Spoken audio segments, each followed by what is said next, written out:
Sa dinami-dami ng McDonald's sa Pilipinas, napaisip ka na ba? Saan kaya matatagpuan ng pinakakauna-unahang McDonald's store sa bansa natin? Sa kasalukuyan, meron ng 740 branches ng McDonald's sa Pilipinas. Pero ang tanong, sa 740 store na ito ng McDonald's, saan kaya matatagpuan ng pinakakauna-unahang McDonald's store?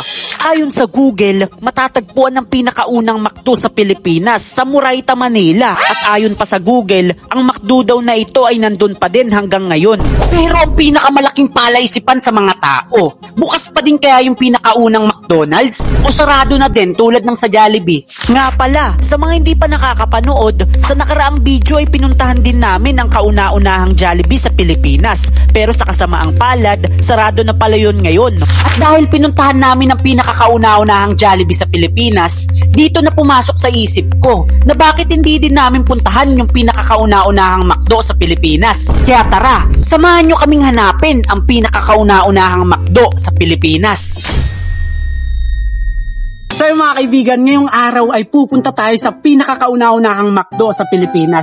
Sa nakaraang video, pinuntahan namin yung pinakakauna-unahang Jollibee sa buong Pilipinas. Ngayon naman, McDo naman ang pupuntahan namin. Base sa Google Map, hanggang ngayon ay nag-ooperate pa din yung McDo doon. Hindi namin alam kung nag-ooperate pa ba o hindi na updated yung Google. Kaya ngayong araw ay pupuntahan namin yun para malaman natin kung bukas pa ba yung pinakakauna-unahang McDo sa Pilipinas.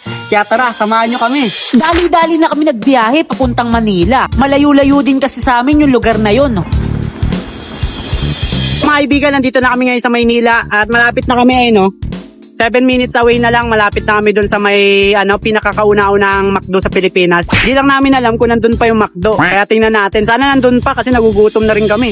Tinuloy-tuloy lang namin ang biyahe at makalipas ng ilang saglit ay dumating na kami sa Murayta, Manila. At pagdating namin ay nagulat kami dahil nandun pa din yung pinakaunang McDo sa Pilipinas at nakabukas pa hanggang ngayon. So mga kaibigan, nandito kami sa pinakakauna-unahang McDo sa Pilipinas. Dito sa Murayta, Manila.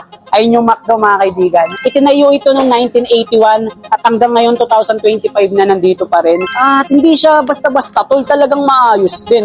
Ayun second floor siya, tapos ang daming kumakain mga estudyante, di ba? Kahit sobrang tagal niya na, 1981 siya itinayo, pero ang ganda pa rin niya tingnan. Kumbaga na-maintain nila, naayos nila kahit sobrang tagal ng taon, kahit sobrang tagal ng panahon na nakatayo to. Maayos pa rin, talagang hindi na pag-iwanan yung disenyo niya. Ayun ganda. Oo, tama kayo na narinig.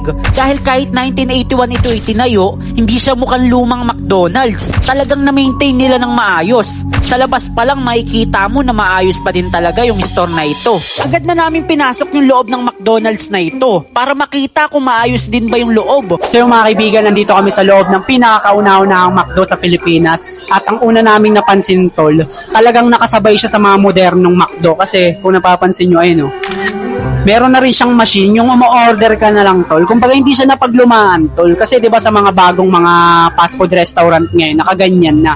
Pero biruin mo, 1981 to itinayo, pero nakasabay sa moderno. Isa lang ang ibig sabihin niyan, na-maintain ng maayos tong McDo na to. Mapapansin din natin sa mga upuan, ayan, yung disenyo, talagang nakasabay sa mga modernong McDo. Oo, nakasabay talaga sa mga modernong McDo store. Dahil bukod sa may order machine na din sila, ay maayos din talaga yung disenyo ng store na ito.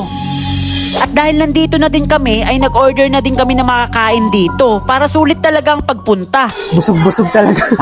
So mga kaibigan, makakain na tayo dito sa pinakakauna-unahang McDo sa Pilipinas. Cheers! Cheers mga kaibigan! In-enjoy lang namin ang pagkain namin dito at maya-maya lang din natapos na kami. Mission success! So yung mga kaibigan, tapos na kami kumain sa pinakakauna-unahang McDo sa Pilipinas. Bago matapos ang video, gusto ko lang sabihin na maraming nanonood sa akin ang hindi nakasubscribe. Ano pang ginagawa mo? Pindutin mo na yung subscribe button tol, libre lang yan. Pindutin mo na tol para mag 100,000 subscribers na ako. Sige na, pindutin mo na.